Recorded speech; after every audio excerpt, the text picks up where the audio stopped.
A man holding a hammer approached the door to see if there were any zombies outside. Garnett is so fierce that he kills the zombies as they come in. Meanwhile, Murphy was hiding in a corner, trembling and showing no intention of helping. Even when the child was in danger, Murphy didn't dare to intervene, only calling out to Garnett. Garnett swiftly and decisively dealt with the zombies with his hammer. At that moment, a few more zombies walked in from outside, and Garnett swung his hammer with all his might, determined to protect the child from harm. Garnett seemed to be consumed by rage, fearlessly charging forward and engaging the zombies, resulting in a gruesome scene with blood and flesh flying everywhere. Murphy watched in terror, afraid that Garnett's bloodlust would lead to his own demise. After 3 minutes, all the zombies were taken care of. Murphy cautiously stepped out, looking at the weak child in the crib who had stopped crying, likely due to not having eaten in a long time. Garnett had nothing but contempt for Murphy, seeing him as a cowardly and self-preserving person. Just then, Roberta and the others returned and became alert upon seeing the bloody scene in the house. Mark was relieved to see that Murphy was okay. Anyone can have a problem, but this guy? Roberta looked at Garnett and sensed that something was off with him. She asked concernedly and handed him a towel to wipe his face. But suddenly, they heard a growl coming from the crib, indicating that the child had likely turned into a zombie. They cautiously turned their heads and saw that the baby had indeed transformed into a zombie. Opening its eyes and lunging at them, they quickly moved to the doorway. Roberta tries to get Garnett to step in and finish off the baby that's turned into zombies, but he just can't do it. They argued about it. In the meantime, the small zombies stared at them from the dark corner. Garnett leaned against the door, panting heavily. He just couldn't bring himself to do it. Meanwhile, Mark finished his work and asked why they hadn't left yet. After some discussion, they learned that the child had turned into a zombie. Turned. Surprise, surprise.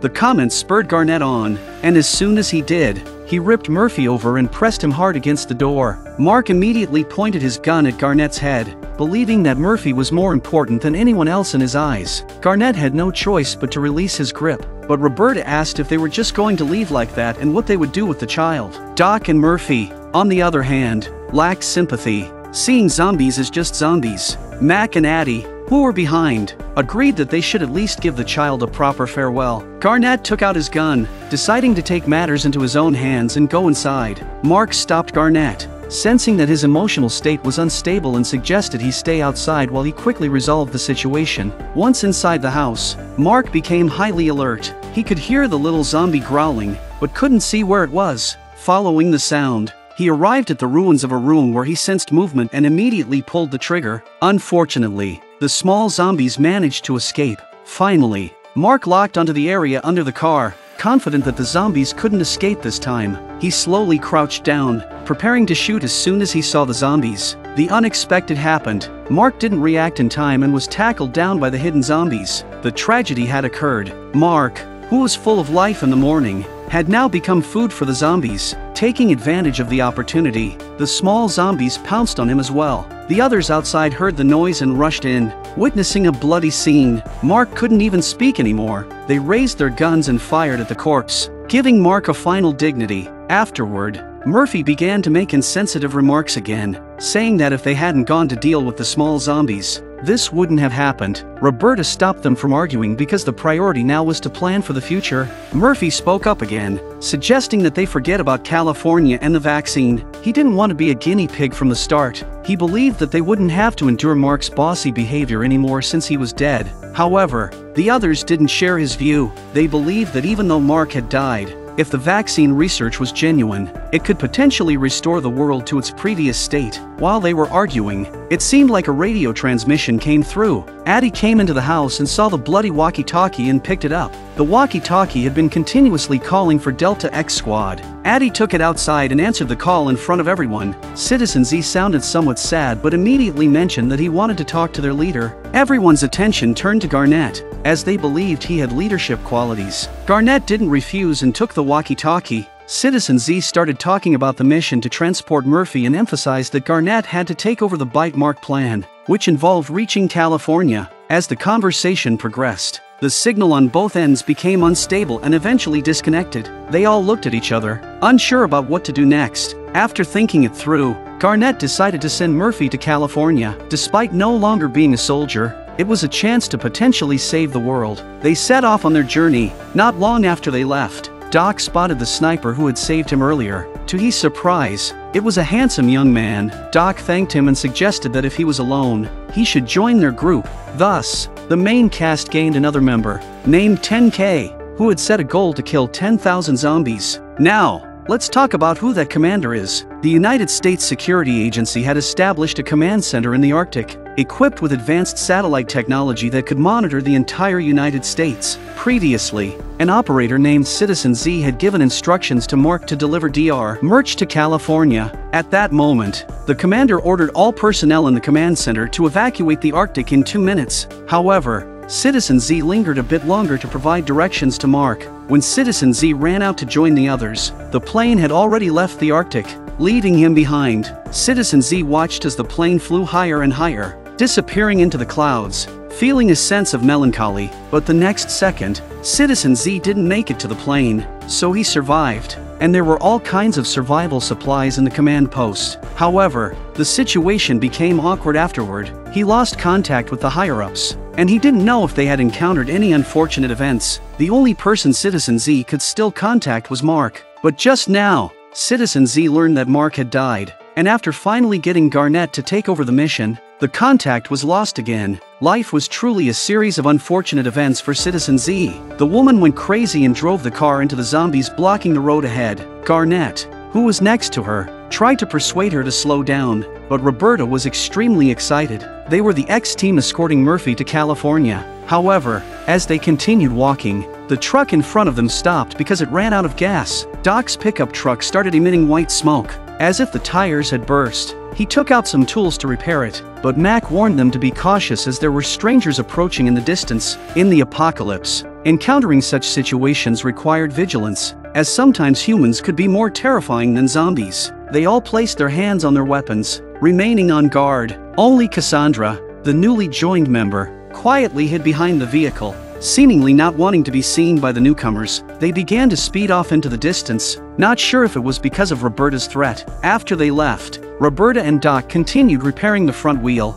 Upon inspection, they discovered that the tire was fine, but the axle seemed to be the problem, causing it to be immovable. It wasn't until they removed the tire that they were disgusted by what they found inside. It was a trapped zombie, explaining why the wheel had difficulty turning. After fixing the vehicle, they arrived at their next destination, New Jersey, hoping to find gasoline there. However, after searching around, they realized that all the fuel tanks had already been emptied. Just as they were discussing their next plan, a figure emerged from a gap in the car. It was one of the men they had encountered earlier, Travis. He explained that his companions had stolen his motorcycle and left him behind. In order to survive, he had been following them and requested temporary shelter from Roberta and the others. To show his sincerity, Travis provided them with some information. He revealed that there was an unimaginable amount of gasoline in a nearby refinery, not far away. Garnett listened with some interest and asked Travis to lead the way. If it was true, he could get him to follow them. They set off towards the refinery.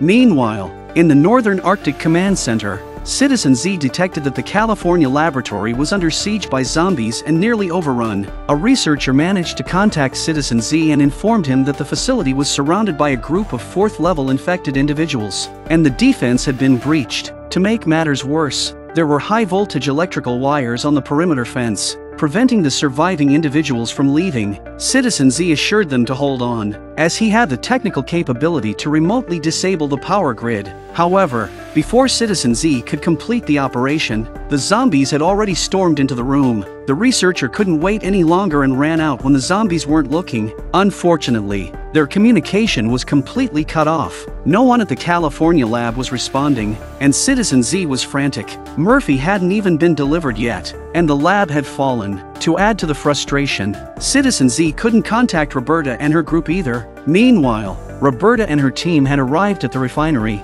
The alleyway seemed quiet, with no apparent danger, but when they stop, they see that this place should be called a zombie factory. A large number of zombies were queuing and slowly climbing the stairs towards the highest point. It was quite a spectacle. After observing the scene, they deduced that the sound of the refinery's water pump continuously attracted the zombies to gather there. The area was permeated with the smell of gasoline and the stench of zombies, indicating that they couldn't use firearms here, as it could cause an explosion. Their immediate task was to stop the damn noise and then lure the zombies to another location. Addie and Mac volunteered to shut down the machine. Cassandra pulled out a music box, indicating that its high pitch could distract the zombies. Indeed, as soon as the sound started, several zombies turned their heads towards them. It seemed that the method was effective. At that moment, Roberta noticed a tanker truck in the distance, filled with enough fuel to get them to California. They proceeded with their plan. Doc's sole mission was to drive with Murphy to the safe zone. Cassandra's side is on the move. She's traveling through the zombies. Travis has been following her. There must be a secret between them.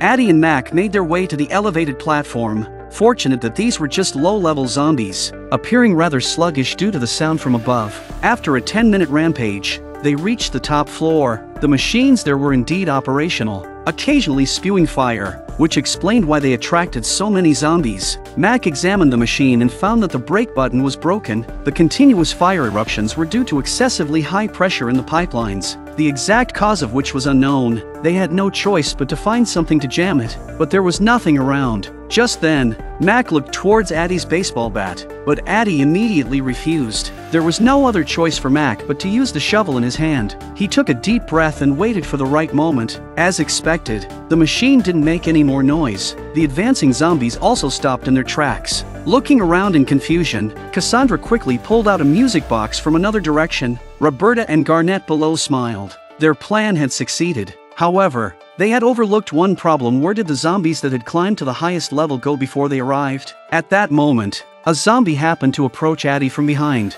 To their surprise, the zombie fell into a pipe. Curious, they took a look, and it sent shivers down their spines. The pipe was filled with hordes of zombies. This explained why the pressure in the pipes had increased.